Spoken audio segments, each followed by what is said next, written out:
வார்த்தை பேசாது, முகம் பேசாது, கண்ணு பேசு. Eyes will speak. எப்படி ஐஸ் வில் ஸ்பீக் தெரியுங்களா? நான் ரியலைஸ் பண்ண என் கண்ணில் இருந்து கண்ணீர் வந்துக்கிட்டே இருக்கும்.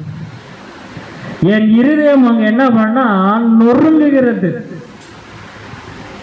என் இருதயம் அங்கே நொறுங்கின்ற பொழுது கர்த்தர் வாசம் செய்வார். அதான் அவர் கொடுத்த நமக்கு வாக்கு தத்துவம். இங்கெங்கே இருதயம் நொறுக்கப்படுகிறதோ அங்கங்க நான் என்ன பண்ணுவேன்? வாசம் செய்வேன்.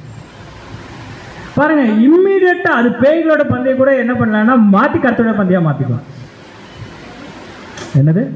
பேயோட பந்தயா இருந்துச்சு, ஆனால் நான் என்ன பண்ணேன்? கர்த்தரோட பந்தயா மாத்திக்கலாம். ஆனா என்ன பண்ணிருக்கிறது, நம்ம இந்த இடம் ஓன்னு அழுது, அப்புறம் அந்த ஃபயர் பார்த்தீங்கன்னா 1 மாசம் தான் இருக்கு. அதுக்கப்புறம் திருப்பி எல்லாம் கோபம் எல்லாம் முடிச்சுட்டு அடுத்த வருஷம் வந்துட்டு அப்புறம் திருப்பி ஓன்னு அழுதுட்டு இருந்தா தேவன் சொல்ல, போன வருஷம் இதே வேலை தான் என்ன பண்ணியிருக்கிறேன். அதுக்கு முந்தின வருஷம் என்ன பண்ணியிருக்கேன்? இதே வேலை தான் பண்ணியிருக்கேன். இப்போ ஆக்சுவலாக என்னன்னா, டே பை டே நமக்கு என்ன வேணும்னா இம்ப்ரூவ்மெண்ட். கரெக்டுங்களா? டே பை டே நமக்கு என்ன வேணும்? இம்ப்ரூவ்மெண்ட் வேணும். வாசிங்க. என்று ஆவியின்படியான இஸ்ரவேலராகிய நாம் கிறிஸ்துவிடமிருந்து இன்னும் மேலான ஆசீர்வாதங்களை பெறுகிறோம். டேபிள் மேல உட்கார்ந்து சாப்பிட்ற மாம்ச இஸ்ரவேல் ஜனங்களுக்கே அவ்வளோ ஆசீர்வாதம் தான். டேபிள் மேல உட்கார்ந்து சாப்பிட்ற ஆவிக்குரிய இஸ்ரவேல் ஜனங்களுக்கு எவ்வளவு ஆசீர்வாதம் இருக்கும். பவுல் அதான் சொல்றாரு. எப்படியாமா அவங்களுக்கு ஏதாச்சும் ரெஸ்பான்சிபிலிட்டி இருந்துச்சா? மாம்ச இஸ்ரவேல் ஜனங்களுக்கு இல்லை. கானான் தேசத்துக்கு போனா போதும், அவ்வளவுதான். ஆனா அவன் ஆவிக்குரிய இஸ்ரவேல் ஜனங்களுக்கு வாசிங்க. அதே சமயம் அந்த ஆசீர்வாதங்களை பெறுவதால் நமக்கு அதிகப்படியான பொறுப்புகளுக்கு உண்டாகின்றன. நான் ஆவிக்குரிய ஜனங்களுக்கு ரெஸ்பான்சிபிலிட்டிஸ், தேவனுடைய திட்டத்தை நிறைவேற்ற ஒரு பெரிய வேலையை யார் கொடுத்திருக்காங்க நமக்கு? 3வது, இஸ்ரவேலர் தவறியது போல நாமும் விக்கிரக ஆராதனையிலும் இச்சையிலும் விழுந்துவிடக் கூடாது. ஓகே, அவங்க தவறுனது போல நம்ம விக்கிரக ஆராதனையிலும் இச்சையிலும் என்ன பண்ணக்கூடாது? தவறு. ஓகே, இப்போ 3 விஷயங்களை பவுல் இங்கே சொல்கிறார். ஒன்று என்னன்னு பார்க்கும்போது சிம்பாலிக், அடையாளங்கள். அப்பமும் திராட்சை ரசமும் எதற்கு அடையாளமாக இருக்கு அப்படின்ட்டு சொல்கிறா. அதுக்கப்புறம் அப்பங்கிறது எதுக்கும் திராட்சை ரசம் எதுக்கும்ங்கிறத விளக்கமாக சொல்கிறாரு. இப்போ நம்ம என்ன பார்க்க போகிறோம்னா இந்த அடையாளத்தை மட்டும் பார்க்க போகிறோம். என்ன அடையாளம்? வாசிங்க. 1 கொரிந்தியர் 10ஆம் அதிகாரம் 16ஆம் வசனத்தின் அடிப்படையில் இந்த அடையாளங்களின் அப்பம் மற்றும் திராட்சை ரசம் ஆழமான அர்த்தத்தை எளிமையாக புரிந்து கொள்ள வேண்டும். ஸோ இப்போ இந்த வசனம் தான் நம்ம முன்னாடியே படித்தோம். 1 கொரிந்தியர் 10ஆம் அதிகாரம் 16. இப்போ அங்கே வராரு. இதோடைய அடையாளம் என்ன? இதோடைய விளக்கம் என்ன? வாசிங்க. அடையாளங்கள் எதை காட்டுகின்றன?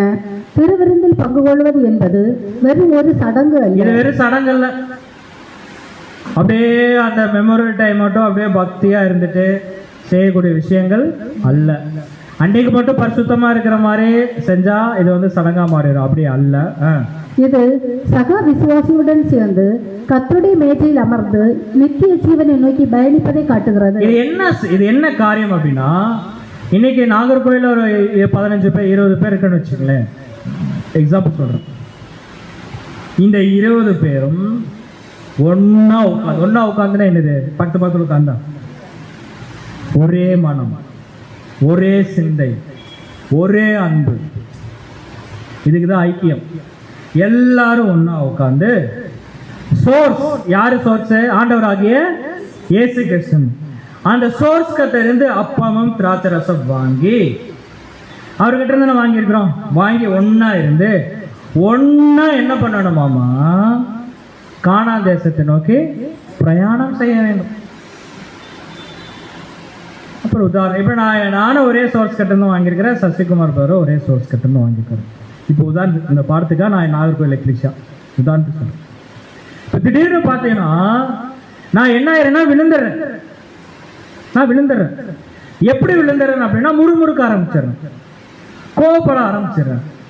அப்போ பிரதர் சொல்றாரு, சசிகுமார் பேர் சொல்றோம், அச்சுச்சோ நம்ம 2 பேரும் ஒரே சோர்ஸ் கட்டிருந்து வாங்கணும், நம்ம நல்லா பிரயாணம் பண்ணிட்டு இருக்கிறோம், சகோதரர் ஏதோ ஒரு விதத்தில் என்ன பண்ண போறாரு? இப்போ விழுகிற மாதிரி தெரிகிறாரு. உடனே அவர் என்ன பண்ண தெரியும்? என்னை கவர் பண்ண வேணும். என்னை அப்படியே கவர் பண்ணி என்னை அப்படியே தாங்கி அவர் என்ன, அதுதான் ஒரு பாரத்தை ஒருவர் சுமக்கணும். என்னை தூக்கி என்ன பண்ணணும்னா, வாங்க பிரதர் எப்படியாச்சும் நம்ம என்ன பண்ணிடலாம், கானானுக்கு போய். இதைதான் இங்க பண்ண. இதை விட்டுட்டு உதாரணத்துக்கு தான் எனக்கு இது சொல்றதுக்கு பயமா இருக்கு. இப்போ சசிகுமார் பாலரான் விழுகிறான்னு வச்சுக்கோங்க, இதை எடுத்துக்குவோம். அவர் விழுகிறாரு, நான் என்ன பண்றேன்னா அவர் என்ன பண்ணியிருக்கோன்னு அவரை காப்பாற்றி அவரை வந்து அரவணைச்சு அவருடைய பலவீனங்களுக்கு ஒரு பலத்தை கொடுத்து அவரை கூட்டிகிட்டு போகணும். அதை நான் செய்யாம நான் வந்து என்ன பண்றேன்னா அவர் அப்படித்தாங்க, அவர் கேட்கவே மாட்டாரு, எதை சொன்னாலும் இப்படிதாங்க இருக்கிறாரு. அவருக்கு பொஸ்குன்னு கோபம் வந்துருங்க, அதை அவரே பார்த்துக்கிட்டேங்க அப்படின்னு சொன்னோம்னா அவரும் போக மாட்டாரு, நானும் போக மாட்டேன். ஆனா என்ன ஒரு ஆச்சா திடீர்னு பார்த்தா அவரு போயிடுவாரு. இதுக்கு தான் என்ன சொன்னா, ஒருவர் பாரத்தை ஒருவர், நான் அவரை மன்னிக்க நான் அவரை எவ்வளவு தூரம் மன்னிக்கிறனோ அப்படி மன்னிக்க தேவன் என்ன பண்ணிடுவார் தெரியுங்களா, என்னுடைய பாவத்தை மன்னிப்பார். ஆக்சுவலா கிரைஸ்ட் என்ன சொல்றாரு தெரியுங்களா, கானான் தேசத்தை பரலோகத்தை சுதந்திரத்துக் கொள்வது ரொம்ப ஈஸி. நம்ம டஃப்னு சொல்லிட்டு இருக்கு தெரியுங்களா, ரொம்ப ஈஸி. பரலோகம் போறது ரொம்ப ஈஸி. இயேசு கிறிஸ்து கேட்டேன்னு வச்சுங்க, முடியல இயேசுவே, ரொம்ப டஃப்பா இருக்கு, நீங்க எப்படி ஈஸிங்கிறீங்க அப்படின்னா அவர் அழகா சொல்லுவார், ஒன்றும் இல்லைப்பா, உங்ககிட்ட நிறைய பாரம் இருக்கா, அந்த பாரத்துக்கு என்ன பண்ணிருந்தா என் மேல வச்சிரு. எங்கிட்ட ஒண்ணு இருக்கு, சாந்தம் மனத்தாழ்மை. அந்த நுகம் இருக்கு, அது நுகமே கிடையாது, வெறும் பஞ்சு லகு. இந்த சாந்தத்தையும் மனத்தாழ்மையும் எடுத்து நீ வச்சுக்கோ, உன் பாரதத்துக்கு என் மேல வச்சிரு. இந்த சாந்தத்தையும் மனத்தாழ்மை என்ன நீ வச்சுக்கிட்ட எங்க போயிடலாம் தெரியுங்களா, ரொம்ப சிம்பிள், ஈஸியா பரலாம் போயிடும். இதுதான் சொல்ல வர, இதுதான் அடையாளம். சரி ரைட். இப்ப திராட்சை ரசம் என்ன அடையாளம், இதை சிம்பாலிக் பார்த்தோம். இப்ப திராட்சை ரசம் ஸ்பெசிபிக் என்ன கொடுக்குது, வாசிங்க. திராட்சை ரசம் இயேசுவின் ரத்தம். இயேசுவின் ரத்தத்தில் பங்கு கொள்வது என்பது விசுவாசத்தின் மூலம் நாம் நீதிமான்களாக்கப்படுவதை we are coming justification, we are becoming justification. அவருடைய ரத்தத்தின் மூலமாக நாம் நீதிமான்களாக்கப்படுகின்றோம். இது பின்வருவனவற்றை உறுதிப்படுத்துகிறது. ஏன்னா சில காரியங்கள் மூலமாக நம்ம வந்து உறுதிப்படுத்தலாம். 5 விதமான காரியங்களை அவர் கொடுக்கிறார். அது ஸ்பெசிஃபிக்கா நமக்கு மட்டும் கொடுக்கப்பட்ட ஒரு காரியம். ஃபர்ஸ்ட் ஒன் என்னன்னு பார்க்கும்போது புது உடன்படிக்கை. இது சபைக்காகவே என்ன பண்ணுதுன்னா செயல்படுகிறது. ஆக்சுவலாக புது உடன்படிக்கை இப்போ வந்துச்சான்னு கேட்டால் இல்லை, ராஜ்யத்தில் வரும். ஆனால் இந்த புது உடன்படிக்கை சோர்ஸ் யாருன்னு பார்க்கின்ற பொழுது சபை, கிறிஸ்துவின் சபையும் இம்மிடியேட்டாக என்ன பண்ணணுங்க, செலக்ட் ஆக வேண்டும்.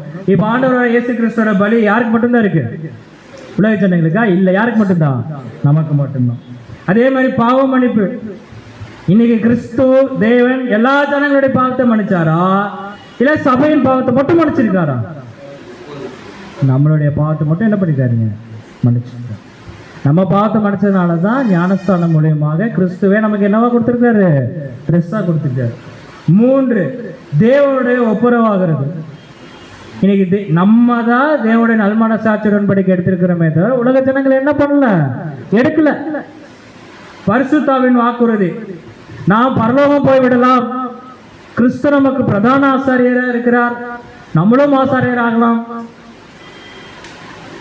பரிசுத்தாவினால ஜனிப்பிக்கப்படுறது உலக ஜனங்களுக்கு இருக்கா, நமக்கு இருக்கா? நமக்கு மட்டும்தான் இருக்கு. எவ்வளவு ஒரு இது. அதே மாதிரி தூய்மைப்படுதல். எப்படி தூய்மைப்படுறோம்? இன்னைக்கு கிறிஸ்துவ ட்ரெஸ்ஸா போட்டுக்கிறோம், கோவப்படுறேன், ஐயோ கோவமே அடிக்கடி வருது, இந்த கோவத்தை விட்டுருவோம். கோவத்துக்கு பொய் சொல்றேன், பொய் பேசுறேன், எனக்கு தெரியாம பொய் பேசுறேன். நல் மனசாட்சி உடன்படிக்கை எடுத்துட்டு எப்படி நீ பொய் பேசிக்கிற, நீ பொய் பேசிட்ட, என்னையோ உனக்கு சபை வாய்ப்பு இல்லைன்னு சொல்லி தேவன் சொல்லிடுறாரா? சொல்லிடுறாரா? இல்லையே. பொய் பேசினாலும் வேற எந்த தப்பு செஞ்சாலும் சபைக்காக ஓடுறோமே. ஏன் அப்படின்னா கிறிஸ்து நம்ம செய்கின்ற தவறுகளை உண்மையாலே மனசுல மன்னிப்பு கேட்டா தேவன் என்ன பண்ணிடுறாரு தெரியுங்களா, மன்னிச்சிடுறார். யாருக்காச்சும் இந்த கிருபை கொடுத்துருக்காரா? இந்த கிருபை யார் மட்டும்தான் வாங்கியிருக்கிறோம், நாம மட்டும்தான் வாங்கியிருக்கோம். சரி, அடுத்தது அப்பம் எதற்கு அடையாளமா இருக்கு, வாசிங்க.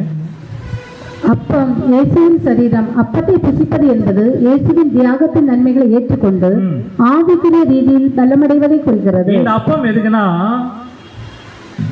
ஆவிக்குரிய ரீதியில் பலம் அடைவது, எல்லா நன்மைகளையும் ஏற்றுக்கொள்ளும்.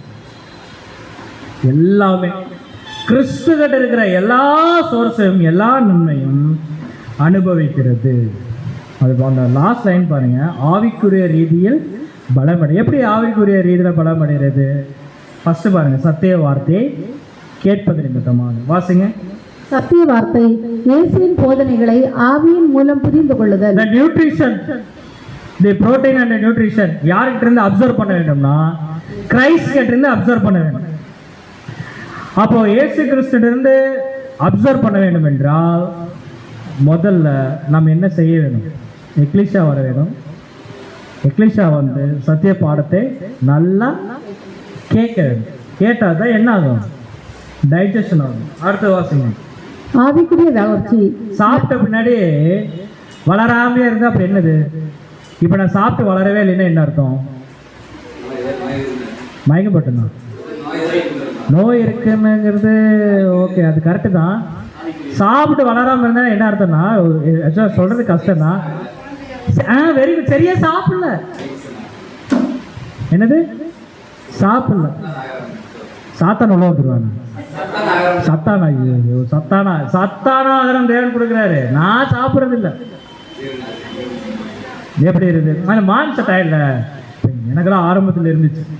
நைட்டு மட்டும் அப்படியே எங்கேயாச்சும் ட்ராவல் பண்ணிட்டு வந்துட்டு உட்காந்துன்னு வச்சுங்க, அதெல்லாம் தெரியாம முன்னாடி உட்காந்துருவோம். நான் சப்ஜெக்ட் கேட்குற புதுசு சொல்கிறேன். பார்த்தீங்கன்னா தூக்கம் சொக்கும். இந்த தூக்கத்தை எப்படி கண்ட்ரோல் பண்ணணுமே பார்ப்பேனே தவிர சப்ஜெக்ட் என்னால் என்ன பண்ண முடியாது, பார்க்க முடியாது. கஷ்டப்பட்டு முடிப்பேன். ஐயோ இவரை வேற பாத்திர போகிறாரே.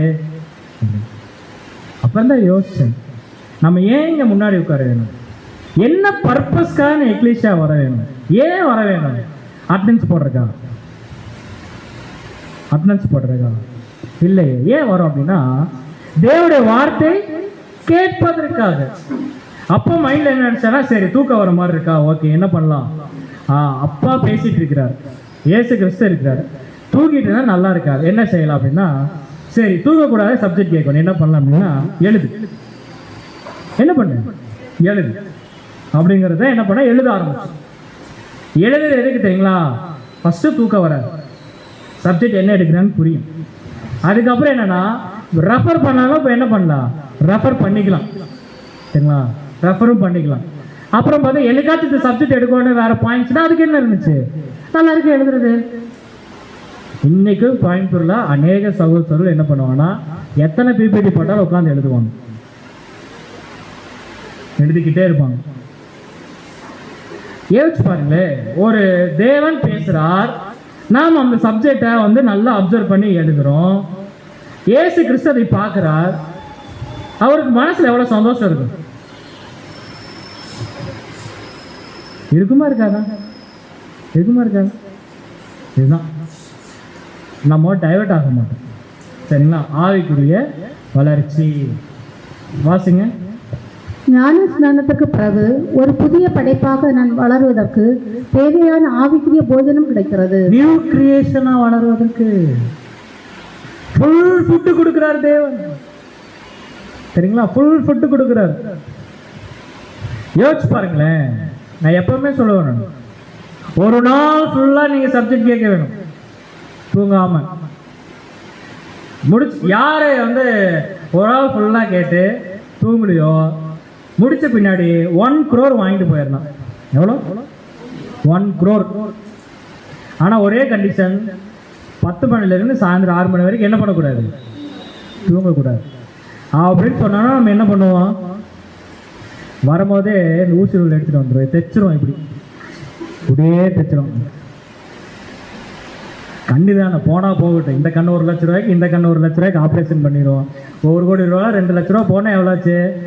98 லட்சம் இருக்கு. நமக்கு எவ்வளோ லாபம்? 98 லட்சம். மாம்சம் இப்படிதான் கூவியெல்லாம் வேலை செய்யும். ஏன்னா குரூக்கட் மைண்ட் இல்லை. இதுதான் பாரு, ஒரு சின்ன என்னங்க கிறிஸ்துவ மாதிரி சிலுவை தூக்கிட்டு வர சொல்றாரா? நீங்கள் என்ன சாட்டையில் அடி வாங்கன்னு சொல்கிறாரா? கிறிஸ்து மாதிரி சாப்பிடாமன்னு சொன்னாரா? அவர் கேட்குறது என்ன தெரியுங்களா?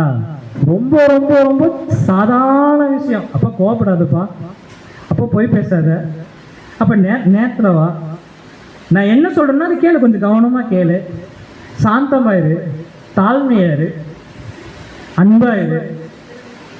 இதில் ஏதாச்சும் கடினம் இருக்கா?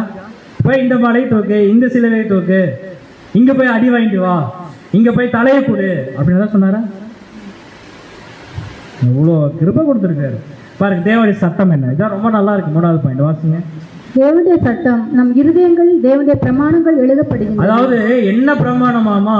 யோவான் 13ஆம் அதிகாரத்தில் இயேசு கிறிஸ்து பேசினது, நான் உங்களிடத்தில் அன்பா இருந்தது போல நீங்களும் என்ன பண்ணுங்க, எல்லாரிடத்திலும் அன்பின் பிரமாணத்தை என் இருதயத்தில் எழுத வேண்டும். அப்படியே நான் கிராஸ் பண்ணிட்டு போனா கிறிஸ்து போனான்னு சொல்ல வேண்டும். அதுதான் கேட்க. இதுக்கு நான் என்ன சாப்பிட வேணும்? கிறிஸ்துவை சாப்பிட. அதுதான் அப்போ. அடுத்தது வாசிங்க. இஸ்ரவேலருக்கும் நமக்கும் உள்ள தொடர்பு பவுல் 1 கொரிந்தியர் 10ஆம் அதிகாரம் 34 சொல்லுது போல எப்படி மேட்ச் பண்றாரு பாருங்க, அழகா மேட்ச் பண்றாரு. வாசிங்க. பழைய இஸ்ரவேலர் அனைவரும் ஒரே ஞானபானத்தை புசித்தார்கள், ஒரே ஞான போஜனத்தை புசித்தார்கள், ஞானபானத்தை குடித்தார்கள். அந்த ஆசீர்வாதத்தின் ஊற்று கிறிஸ்து மட்டுமே. கிறிஸ்து அந்த போஜனத்தை புசிக்கவில்லை, மாறாக அவரே அவர்களுக்கு அதை வழங்கினார். சோ மாம்ச இஸ்ரவேல் ஜனங்களுக்கு இயேசு கிறிஸ்து ஒரு கண்மலையா இருந்து தண்ணீரை கொடுத்தார், ஞான கண்மலையா இருந்து ஞான போஜனத்தையும் கொடுத்தார், எல்லாமே கொடுத்தார். எல்லாருமே மாம்ச இஸ்ரவேல் ஜனங்கள் வாங்கினாங்க. இப்போ எனக்கு ஒரு கொஸ்டின். இப்போ நேரம் நாம் எங்கே போகிறோம் அப்படின்னா மேல் வீட்டு அறைக்கு போகிறோம். மைண்ட் அங்கே கொண்டு போய்க்கணும். இயேசு கிறிஸ்து கூட 12 சீசர்கள் என்ன பண்ணிக்கிறாங்க? உணவு அருந்திட்டு இருக்கிறாங்க. Last supper. மை கொஸ்டின், இயேசு கிறிஸ்து அப்பத்தை புசிச்சாரா? இயேசு கிறிஸ்து பானம் என்கிற திராட்சை ரசத்தை குடித்தாரா? ரொம்ப சிம்பிளிஃபை பண்ணி கேட்கிறேன். இயேசு கிறிஸ்து அப்பம் சாப்பிட்டாரா? இயேசு கிறிஸ்து திராட்சை ரசம் குடிச்சாரா? ஏன்?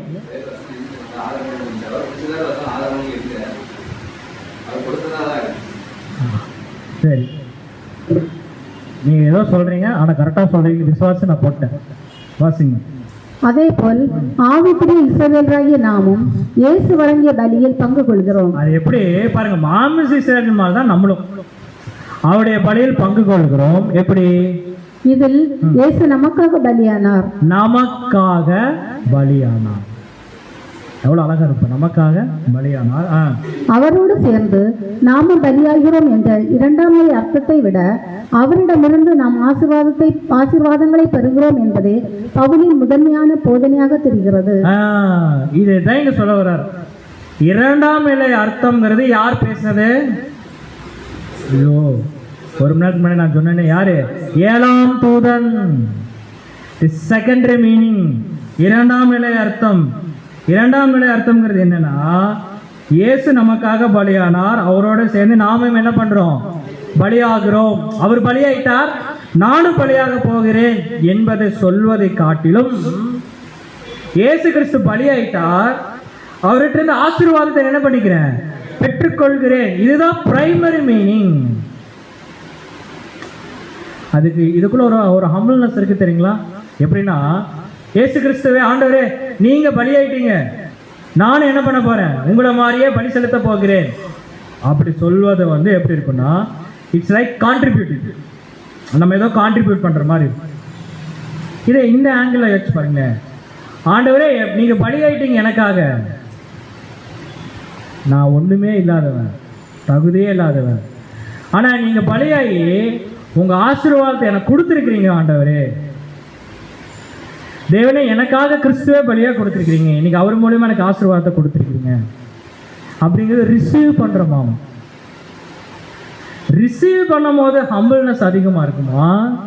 கான்ட்ரிபியூட் பண்ணும் போது ஹம்பிள்னஸ் அதிகமா இருக்குமா? புரியல? நம்ம லாங்குவேஜ் சொல்லட்டுமா? கடன் வாங்கும் போது தாழ்மையா இருப்போமா, இல்ல கடன் கொடுக்கும் போது தாழ்மையா இருப்போமா? இப்ப புரிய பாருங்க. அப்ப நீங்க எப்படி ஆன்சர் வருது? கடன் வாங்கும்போது அப்படியே காலிலே விழுந்துருது. கரெக்டா? காலைல விழுந்துடும், அப்படியே காலுக்கு அப்படியே நடந்து போறோம். இதே கடன் கொடுக்குறோம் எப்படி இருக்கும்?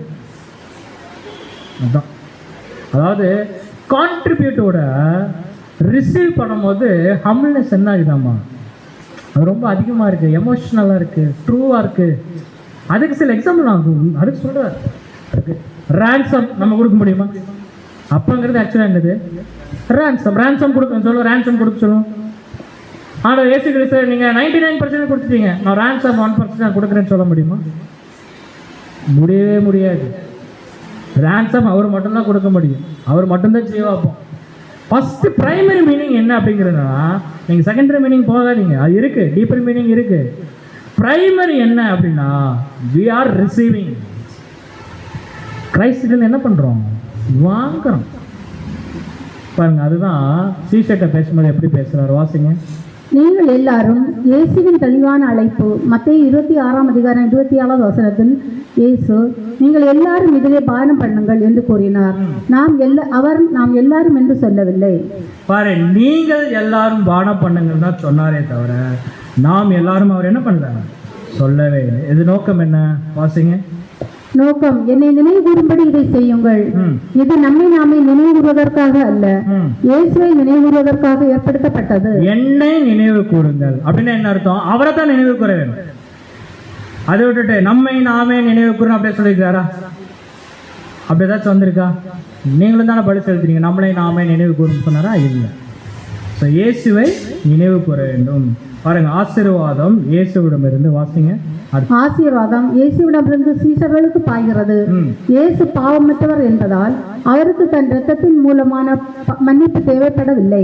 எனவே அவர் அதை பானம் பண்ணவில்லை, மாறாக நமக்காக அதை கொடுத்தார். நம்ம தான் பாவிகள், நம்ம தான் குடிக்கணும். அவர் ஏதாவது குடிக்க வேண்டிய அவசியம் இருக்கா? அவர் பாவமே இல்லாதவர், நமக்காக பாவம் ஆக்கப்பட்டவர், பாவமே தெரியாதவர். அவர் குடிக்க வேண்டிய அவசியம் இல்லை. ரெண்டாவது, மன்னாவும் நித்திய ஜீவனும்.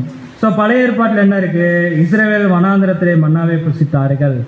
அதே மாதிரி நிஜத்தில் பார்க்கின்ற பொழுது இயேசுவின் மாம்சத்தின் இரத்தத்தையும் புசிப்பவர்கள் என்றென்றைக்கும் வாழ்வார். என்ன இது அப்படின்னு பார்த்தீங்கன்னா, நிழல்ல புசிச்சவங்க என்ன ஆயிட்டாங்க பார்த்தீங்கன்னா, மரணம் அடைச்சிட்டாங்க. மன்னாவே நிழல்ல புசித்தவர்கள் மரணம் அடைச்சிட்டாங்க.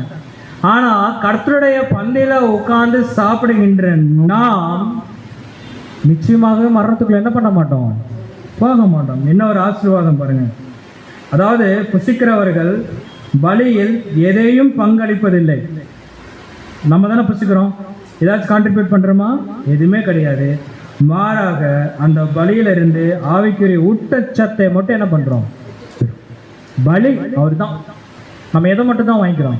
ஊட்டச்சத்து, புரோட்டீன் அண்டு நியூட்ரிஷன், கரெக்டா? பெனிஃபிட் மட்டும் வாங்கிக்கிறோம். பலி யாருக்குன்னா அவருக்கு தான். இதை இன்னொரு கம்பாரிசனை கொடுக்குறாரு. எப்படி கொடுக்குறாருன்னா, டேபர்நாக்கல் கம்பாரிசன் எப்படி இருக்கு? வாசிங்க சகோதரி. லேவியர்களும் பலிபீடமும். பவுல் லேவியர்களை உதாரணமாக காட்டுகிறார். 1 கொரிந்தியர் 10:18 வந்துட்டார். இப்ப இடத்துல டேபர்நாக்கல் வச்சு ஒரு காட்டுறாரு. எப்படி காட்டுறாரு அப்படின்னா, லேவியர்கள் நல்லா பார்த்துக்கலாம். லேவியர்களுக்கு எங்க இடம் அப்படின்னா, கானான் தேசத்துல இல்லை. எங்க தான் அவங்களுக்கு இடம்? ஆசரிப்பு கூடாரத்துல மட்டும்தான் அவங்களுக்கு இடம். இப்ப லேவியர்கள் என்ன பண்றாங்களாமா? வாசிங்க. லேவியர்களுக்கு இஸ்ரவேல் தேசத்தில் நிலம் கிடையாது, அவர்களுக்கு தேவனே சுதந்திரம். இது பரலோக சுதந்திரம் கொண்ட விசுவாச வீட்டாருக்கு அடையாளம் ஆகும். யாருக்கு அடையாளமா இருக்கம்மா? ஆமா, நமக்கு எங்க டேபர்நாக்கல் இருக்கு? வெயில் காலத்துல இப்ப சொன்னீங்கன்னா எனக்கு ஜில்லுன்னு இருக்கு. ஆமா, நமக்கு எங்க டேபர்நாக்கல் இருக்கு? நமக்குன்னா யார்? நம்ம எல்லாத்துக்கும் தான்.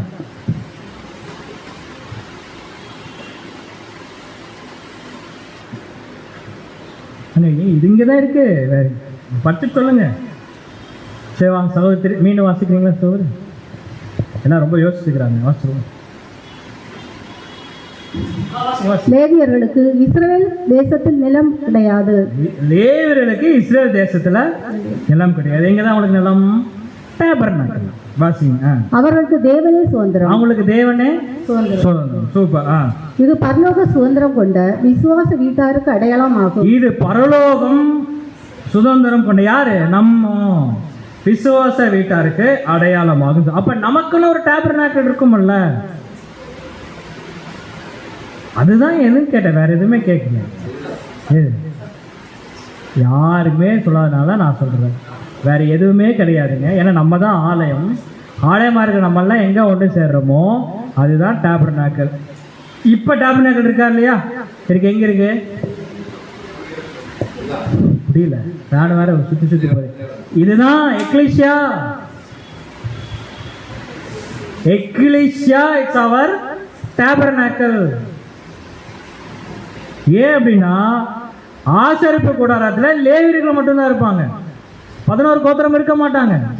எக்லிஷியால தேவனால அழைக்கப்பட்டவர்கள் மட்டும்தான் இருப்பாங்க. உலக ஜனங்கள் என்ன பண்ண மாட்டாங்க? இருக்க மாட்டாங்க. வேறு கிறிஸ்தவர்கள் இருக்க மாட்டாங்க. இதுதாங்க நம்ம எக்லிஷ். இனிமே நான் சொல்றேன் பாருங்களேன், மனசுல எழுதி வச்சுது. எல்லாத்துக்கும் தான் இன்னைக்கு எல்லாம் ப்ரெசென்டா இருக்காங்கன்னு தெரியல. தேவன் எனக்கு வாய்ப்பு கொடுத்துருக்கா, சப்ஜெக்ட் மூலியமா நான் சொல்லுவேன். எந்த சூழ்நிலையிலும் மரணமே நமக்கு ஏற்பட்டாலும் ஒருபோதும் நம்ம எக்லிஷியால என்ன பண்ணாதீங்க, குறை சொல்லாது. இங்க இருக்கிற அத்தனை பேருமே நம்முடைய சகோதர சகோதரிகள். நம்ம வீட்டில் நம்ம பொண்ணுக்கு ஏதாச்சும் ஒன்று ஆச்சுன்னா நம்ம பொண்ணை பற்றி ஏதாச்சும் வெளியே போய் குறை சொல்லுவோமா? மனசாட்சி தொட்டு சொல்லுங்க. நம்ம வீட்டில் ஒரு பொண்ணு இருக்கிறா, பாசமாக வளர்க்குறோம், ஏதோ தப்பு நடந்துச்சு, எக்ஸாம்பிள் சொல்லு, தப்பு நடக்காது, எக்ஸாம்பிள். என் பொண்ணு இப்படி குறை பண்ணிட்டா, தப்பு பண்ணிட்டான்னு சொல்லிட்டு எல்லாத்துட்டையும் போய் சொல்லுவோமா? ஏன் ஏன் நம்ம பொண்ணு ஏங்க, நம்ம பொண்ணுக்கு இவ்வளோ இம்பார்ட்டன்ஸ் கொடுக்குறோமே, நம்ம பொண்ணை விடவும் மேலானவர் தாங்க நம்ம சபையில் இருக்கிற சகோதர சகோதரிகள். எப்படி குறை சொல்ல மனசு வருதுன்னு எனக்கு தெரியல. ட்ரூத் அண்டர்ஸ்டாண்ட் ஆகலன்னு அர்த்தம், அவ்வளோதான், வேற ஒன்றும் கிடையாது. என் பொண்ணு கூட குறை சொல்லலாம், ஆனால் என் சகோதர சகோதரிகளை குறை சொல்லவே கூடாது, தெரியுமா? அவங்க தேவனால் செலக்ட் பண்ணப்பட்டவங்க, தேவனுடைய நல்மனசாட்சியின் உடன்படிக்கை எடுத்தவர்கள். அவர்கள் நாம ஒன்னா ஒரு கிறிஸ்துவின் சரீரம். எப்படி நமக்கு மனசு வருதுன்னே எனக்கு தெரியவே மாட்டேங்குது. எப்படி சொல்ல முடியும்? இருந்துட்டு போறாங்க, பரவாயில்ல, கிறிஸ்து மன்னிப்பார், கிறிஸ்து பாப்பார், தேவன் செய்வார். மூச்சு காத்து வெளியே போடக்கூடாது. இது ஏன் குடும்பம், இது ஏன் சரீரம், இது ஏன் வீடு, இது ஏன் எக்லிஷியா, இது என்னுடைய டேபர்நாக்கிள். ஏதோ இருந்துட்டு போட்டுமே. ஒருவேளை அந்த பொண்ணு தப்பு செஞ்சு அந்த பொண்ணு வந்து மன்னிப்பு கேட்டா பேரண்ட்ஸ் மன்னிக்காம விட்டுறாங்க. என்ன ரீசன்னா, ஏதோ வரோம், ஏதோ சப்ஜெக்ட் கேட்குறோம், ஏதோ போறேன் இருந்தா இப்படிதான். அப்படி இருக்கவே கூடாது. அதுக்கு தான் திரும்பவும் நம்ம என்ன பண்றோம், மெமோரியில கம்யூனியன், ஐக்கியம் ஐக்கியம் ஐக்கியம் சொல்ற ரீசனே இதுதான். சரிங்களா? வாசிங்க தொடர்ந்து. லேவியர்களும் பலிபீடமும். பவுல் லேவியர்களை உதாரணமா காட்டுகிறார். ஆசாரியர்கள் பலிபீடத்தின் உணவை புசித்தனர். ஆசாரியர்கள் பலிபீடத்தின் உணவை புசித்தார். ஏன்னா அவங்க போய் வெளியே சமையல்லாம் பண்ண முடியாது, உதாரணத்துக்கு வேலை செய்ய முடியாது. பலிபீடத்தில் என்ன இருக்கு அது என்ன பண்ணுவாங்க, புசிப்பாங்க. இதன் மூலம் அவர்கள் அந்த பலியின் பயன்களை தங்களுக்குள் உட்கொண்டனர். இப்போ என்னது, அவங்க டேபர்நாக்கிள்ல இருக்கிற உணவை அவங்க என்ன பண்ணிட்டாங்க, சுதந்திரத்துக்கு கொண்டாங்க. நமக்கு அப்படிதான், வெளியே ஃபுட்டு கிடையாது, வெளியே சோர்ஸ் கிடையாது. எக்லிஷியா இருக்கு. இங்க என்ன சோர்ஸ் அப்படின்னா இயேசு கிறிஸ்து. அவர் கொடுக்கறத நம்ம என்ன பண்ணிக்கிறோம், நம்ம ஏதாச்சும் இயேசு கிறிஸ்து கொடுக்குறோமா? வாரம் வாரம் நீங்க கொடுக்குறீங்க, ஆண்டவரே தேவனே இந்த வருஷத்துக்கு ஒரு தடவை நான் கொடுக்குறேன்னு கொடுக்க முடியுமா? சாகிற வரைக்கும் நம்மளால என்ன பண்ண முடியாது, கொடுக்க முடியாது, வாங்க தான் முடியும். இதுல ஒரு முக்கியமான விஷயம் இருக்கு, ரொம்ப இம்பார்ட்டன்ட் இருக்கு, வாசிங்க. முக்கியமான விஷயம், ஆசாரியர்கள் பலியை உட்கொண்டார்களே தவிர அவர்கள் அந்த பலியில் தங்களை ஒரு பங்காக சேர்க்கவில்லை. பலியை புசிச்சாங்க. இவங்க ஏதாச்சும் பலி கொடுத்தாங்கன்னா ஒரு பலியும் கொடுக்கவே கிடையாது. வாசிங்க. பலிபீடத்திலிருந்து ஆசீர்வாதம் ஆசாரியர்களுக்கு சென்றதே தவிர ஆசாரியரிடமிருந்து பலிபீடத்திற்கு எதுவும் செல்லவில்லை. பலிபீடத்திலிருந்து ஆசாரியருக்கு வரும், ஆசாரியர்கிட்ட பலிபீடத்துக்கு போகுமா? அப்படி ஏதாச்சும் நடந்துச்சா? அப்படிலாம் என்ன பண்ணாது, நடக்கவே நடக்காது. இது ஒரு கம்பாரிசன். அடுத்தது இப்ப நவீன விக்கிரகம் ரொம்ப நல்லா இருக்கு. நவீன விக்கிர ஆராதனை என்ன அப்படின்னு சொல்றாரு. வாசிங்க. ஏன்னா அவங்களுக்கு அதை சொல்லிட்டாங்க 4 விக்கிர ஆராதனை. நவீன விக்கிர ஆராதனை என்ன? விக்கிரக ஆராதனைக்கு விலகி ஓடுதல். கொரிந்து சபையில் இருந்தவர்கள் விக்கிரகங்களுக்கு படைக்கப்பட்ட உணவை புசிப்பது ஒரு பிரச்சனையாக இருந்தது. பவுல் எச்சரிக்கிறார், ஒருவன் எந்த பலிபீடத்தில் சாப்பிடுகிறானோ அந்த பலிபீடத்திற்குரிய சக்தியோடு அவன் ஐக்கியமாயிருக்கிறான். பியூட்டிஃபுல், ரொம்ப நல்லா இருக்கு பாருங்க.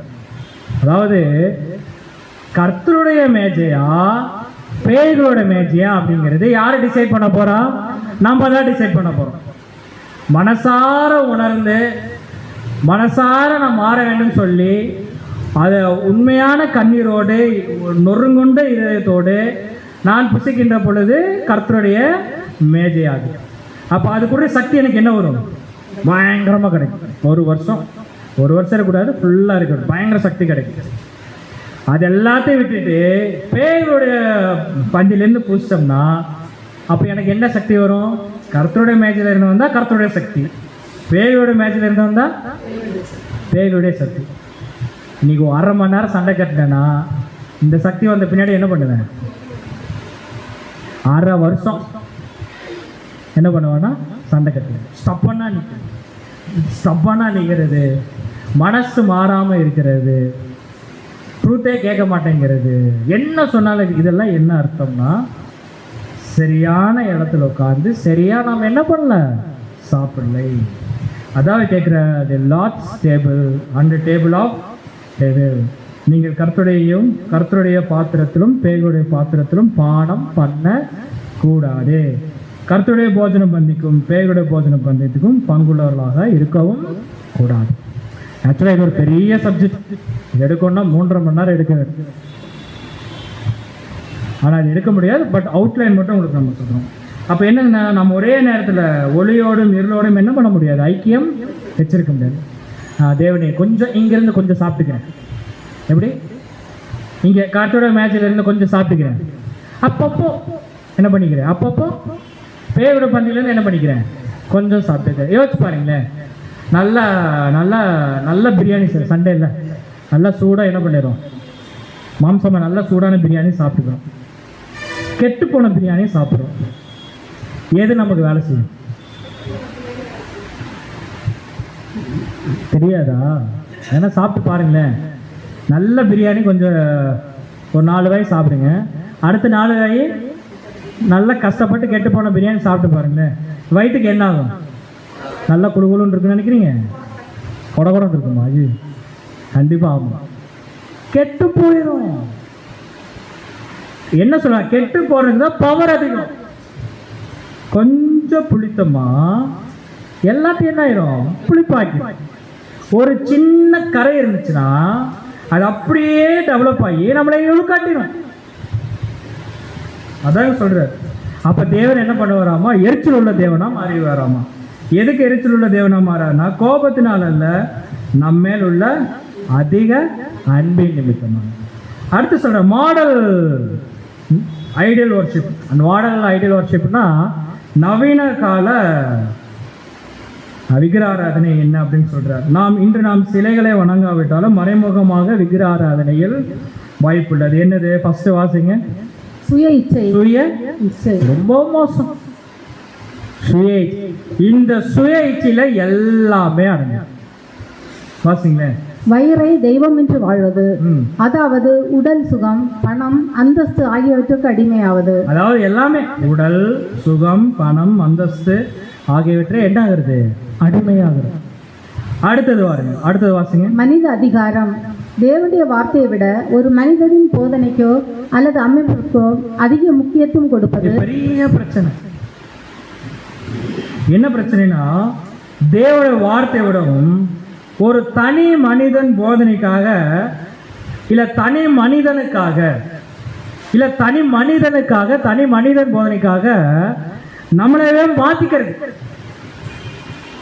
Very very wrong. ஐயோ இவர் சொல்றாரு, இவரா என்ன இவரா இவரா அவரா அவரா அப்படிங்கிறதெல்லாம் சத்தியத்தில் இருக்கா? எதுவுமே கிடையாது. All are equal, all are brothers. சரிங்களா? இவரா அவரான்னு சொல்லக்கூடாது. காரணம் என்ன? அவங்க இவங்க எல்லாருமே நம்ம தான். சில நேரத்தில் என்ன பண்ணிடுறோம் தெரியுங்களா? ஒரு மனுஷனுக்காக எல்லாத்தையும் மாற்ற நினைக்கிறது.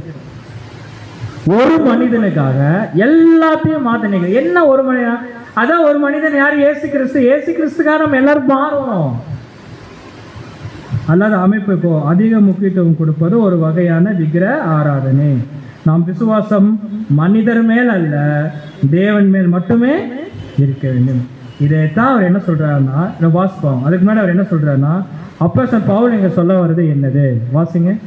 அப்போஸ்தலன் பவுல் இங்கே பங்கு பெறுதல் என்பதை ஒரு ஏக வழி பாதையாக விளக்குகிறார்.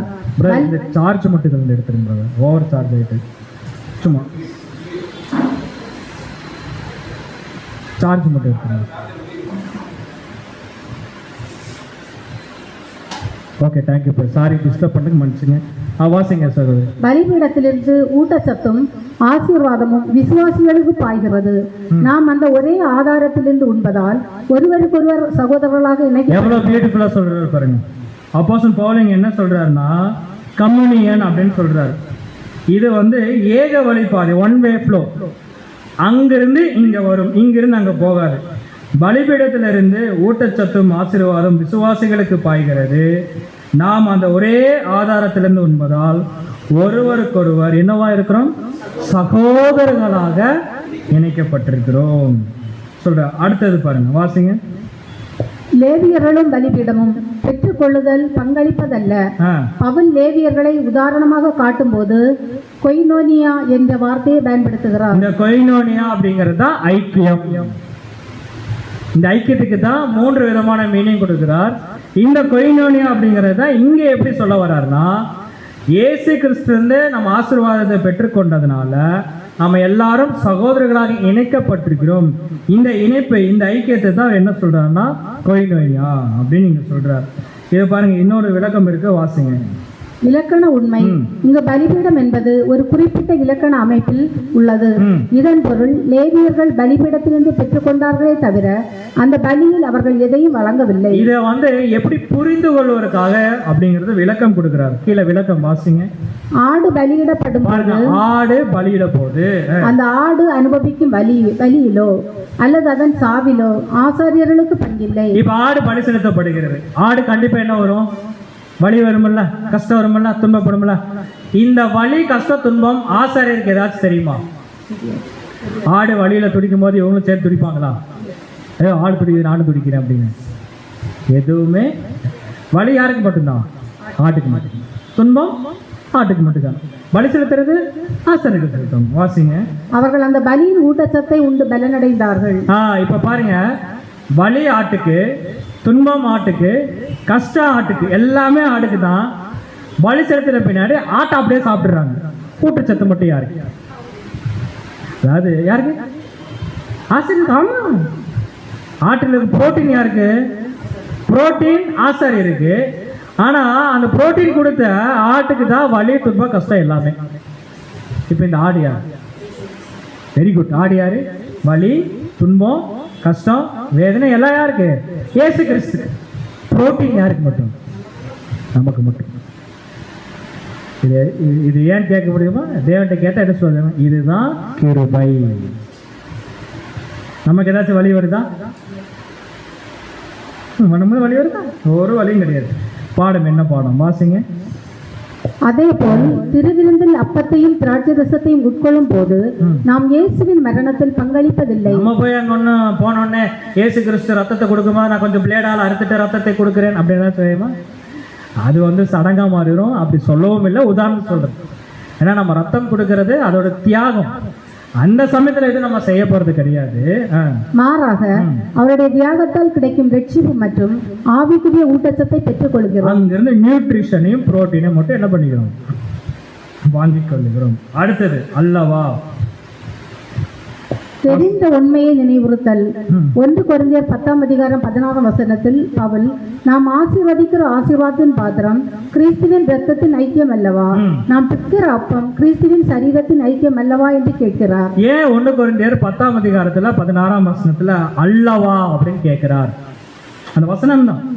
ஏன் பாருங்க, நம்ம ஆசீர்வாதத்தின் பாத்திரம் கிறிஸ்துவின் ரத்தத்தின் ஐக்கியம் அல்லவா. ஏன் அல்லவான்னு யூஸ் பண்ணிக்கிறார் அப்படின்னா என்ன அர்த்தம்னா, இந்த அல்லவாங்கிறது என்னன்னா இட் நாட் அப்படிங்கிறது அர்த்தம். இதோடைய முக்கியத்துவம் என்ன அப்படின்னு பார்த்தீங்கன்னா, ஏதோ புதுசா பவுல் சொல்றாருன்னு நினச்சிக்காதீங்க. ஒரு பழைய விஷயத்தை ஊர்ஜிதப்படுத்துறார். ஏற்கனவே சொன்ன விஷயத்தை என்ன பண்றாருன்னா ஸ்ட்ராங் பண்றார். அதுக்காக தான் அல்லவா சொல்லப்பட்டிருக்கு. உதாரணத்துக்கு எக்ஸாம்பிள் ஒரு வசனம் வாசிங்களேன். மத்தேயு 6:25. மத்தேயு 6:25 ஆகாரத்தை பார்க்கிலும் உயிர் விசேஷித்தது அல்லவா? பாருங்க, ஆகாரத்தை பார்க்கிலும் உயிர் விசேஷித்த அல்லவா அப்படின்னா ஏற்கனவே முன்னாடி சொல்லியிருக்கார். ஆகாரத்தோடவும் எது மேலானதுன்னு பார்த்தீங்கன்னா உயிர். பாருங்க, உயிர் ஆகாரத்தோடவும் மேலானது என்பது அனைவருக்கும் தெரிந்த உண்மை. இயேசு இதை இங்கே நினைவுபடுத்துகிறார். அப்ப ஏற்கனவே சொன்ன விஷயத்தை தான் என்ன பண்ணிக்கிறாங்க, ஊர்ஜிதப்படுத்துகிறார். இன்னொரு வசனம் கூட இருக்கு பாருங்க, லூக்கா 4:22. இவன் யோசேப்பின் குமாரன் அல்லவா அப்படின்னா என்னது எல்லாத்துக்குமே தெரியும். இவர் யோசேப்போடைய குமாரன்கிறது எல்லாத்துக்குமே தெரியும். பழைய விஷயத்தை ஊர்ஜிதப்படுத்துகிறார். அப்போ பவுல் அல்லவான்னு சொன்னது காரணம் என்ன? ஏதோ புதுசா சொல்லல, பழசதான் ஊர்ஜிதப்படுத்துகிறார். இன்னொரு 10 நிமிஷத்துல சப்ஜெக்ட் முடிச்சிடலாம். அடுத்து இப்பதான் வரார் கம்யூனியன். என்ன கம்யூனியன் வாசிங்க. எனவே ஐக்கியம் என்பது இயேசுவின் துன்பங்களில் நாம் பங்கு பெறுவது என்ற 2ஆம் நிலை அர்த்தத்தை யார் 2ஆம் நிலை யாரை சொன்னா? 7ஆம் தூதன். அதை விடவும் பவுல் இங்கே சொல்லவில்லை. மாறாக இயேசுவின் பலியால் நமக்கு கிடைக்கும் ஆசீர்வாதங்களை நாம் ஒன்றாக சேர்த்து பெற்றுக்கொள்கிறோம் என்ற அடிப்படை உண்மையை இட்ஸ் a primary meaning. 7ஆம் தூதனே சொல்லியிருக்கிறார். நான் சொல்லிடுறேன். 7ஆம் தூதனே primary meaning, higher meaning, deeper meaning 3 சொல்லியிருக்கார். இங்கே நம்ம என்ன ஃபோக்கஸ் பண்ணுறோன்னு பார்த்தீங்கன்னா வாட் இஸ் பிரைமரி மீனிங் தான் ஃபோக்கஸ் பண்ணுறோம். பிரைமரி மீனிங்கை சொன்னது யாருன்னா அப்போஸ்தலனாகிய பவுல்.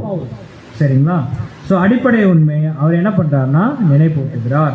சுருக்கமான புரிதல், ஷார்ட் சம்மரி என்ன வாசிங்க. சுருக்கமான புரிதல் அம்சம். பவுல் சொல்ல வருவது ஐக்கியம். விசுவாசிகள் அனைவரும் சேர்ந்து இயேசுவின் பலியின் பலன்களை பெறுவது. பங்களிப்பு. நாம் பலியில் எதையும் பங்களிப்பதில்லை, இயேசுவின் தியாகமே முழுமையானது. நோக்கம். நாம் அனைவரும் ஒரே மேஜையில் சாப்பிடுகிறோம், அதாவது ஒரே ஆதாரத்திலிருந்து ஜீவனை பெறுகிறோம். என்ன சொல்றாருன்னா ஒரே மைண்ட்ல ஒரே சிந்தையில சகோதர சகோதரிகளாக கர்த்தருடைய டேபிள் உட்கார்ந்து இயேசு கிறிஸ்துலேருந்து நாம் வாங்கி ஒரே சகோதர சகோதரலாம் புசிக்கிறோம் பார்த்தீங்களா? இதை தான் கோயினோனியா அப்படிங்கிறார். ஏன்னா இங்கே புசிக்கிற நாம் எல்லாருமே ஒரே சிந்தை, ஒரே ஐக்கியம், ஒரே சோர்ஸ்லேருந்து என்ன பண்ணுறோம், நம்ம வாங்கி கொள்கிறோம் அப்படிங்கிறார். பவுலின் போதனையின் மைய கருத்து, நாம் பலராக இருந்தாலும் அந்த ஒரே அப்பத்தில் பங்கு கொள்வதால் நாம் அனைவரும் ஒரே சரீரமாக இணைக்கப்படுகிறோம். இது நாம் அனைவரும் உடைக்கப்படுவதை குறிக்கவில்லை, உடைக்கப்படுகிறோம் என்பதை குறிக்கவில்லை.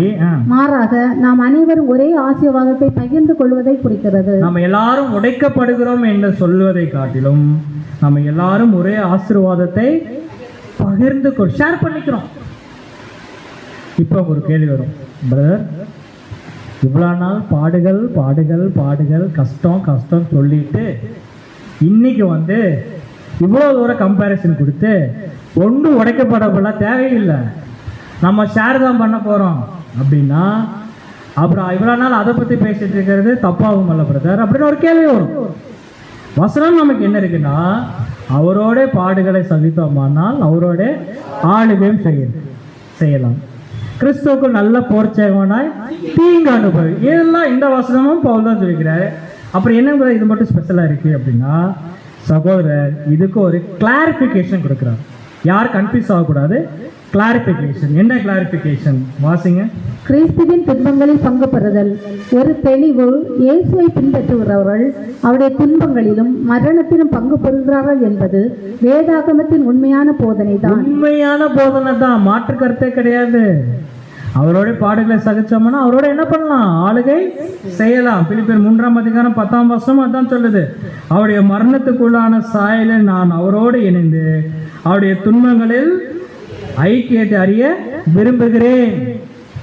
ஒட்டக்கப்படாம எதுவும் கிடைக்காது, துன்பப்படாம எதுவும் கிடைக்காது. இது வந்து நோ ஆப்ஷன். அப்படி என்ன இது? நீங்க தான் உடைக்கப்பட தேவையில்லைன்னு சொன்னீங்களே அப்படின்னா, பவுல் இங்க சொல்ல வர காரியம் என்ன?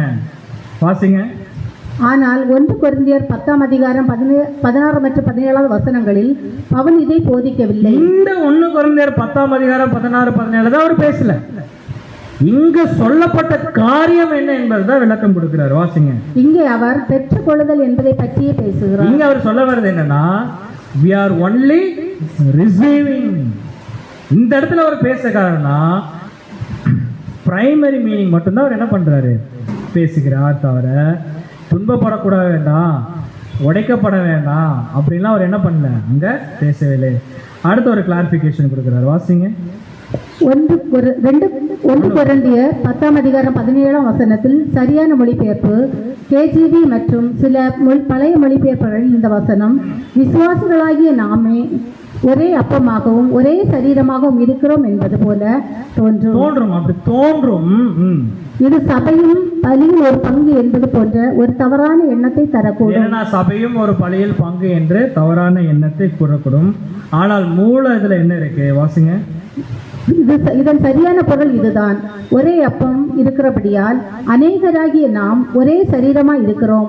நாம் எல்லாரும் ஒரே அப்பத்தில் பங்கு பெறுகிறோம். மூல பிரதியில என்ன இருக்குன்னா, we are only receiving, we are not contributing அப்படின்னு இங்க சொல்லப்பட்டிருக்கு. அடுத்த முக்கியமான வேறுபாடு, இயேசு மட்டும் அப்பம். வேதாகமத்தில் சபை ஒருபோதும் அப்பம் என்று அழைக்கப்படவில்லை. பாருங்க, இயேசு கிறிஸ்து ஜீவாப்பம் சொல்றோம்.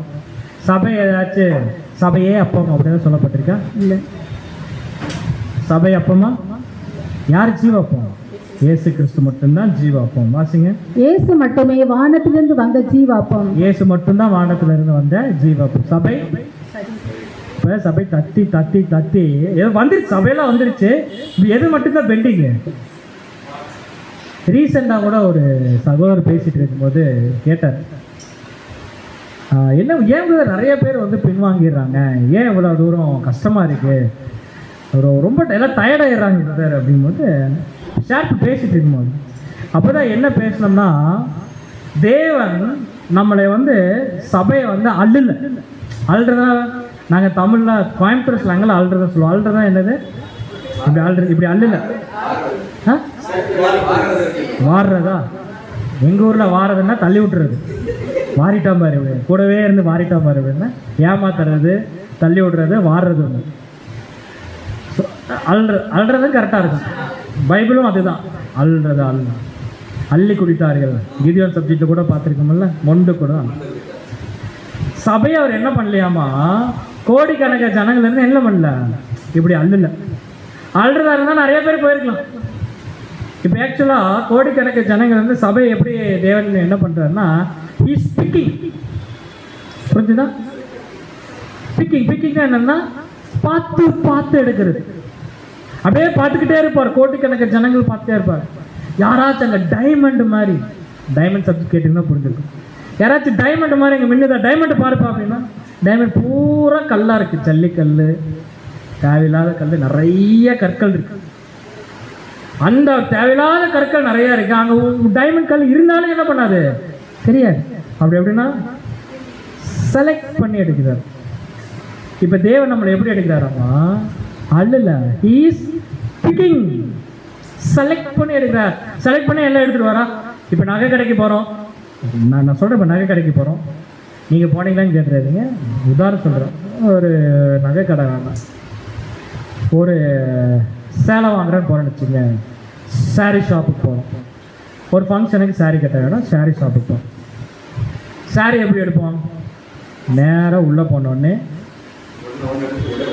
இந்த saree, இந்த பச்சை கலர் saree எடுங்க அப்படின்னு சொல்லிட்டு எடுத்துட்டு ஹஸ்பண்டு கொடுத்து எங்க இது பில்லு போடுங்க அப்படின்னு சொல்லுவோமா? இனிமேல் அது நடக்காது, தெரியாது. அப்படி ஏதாச்சும் நடந்திருக்கா? அப்படி ஒரு சம்பவம் நடந்திருக்கா? சரிங்களா? சாரி கட்டாத தேசத்துல கூட அப்படி என்ன பண்ணாதுங்க, நடக்காது.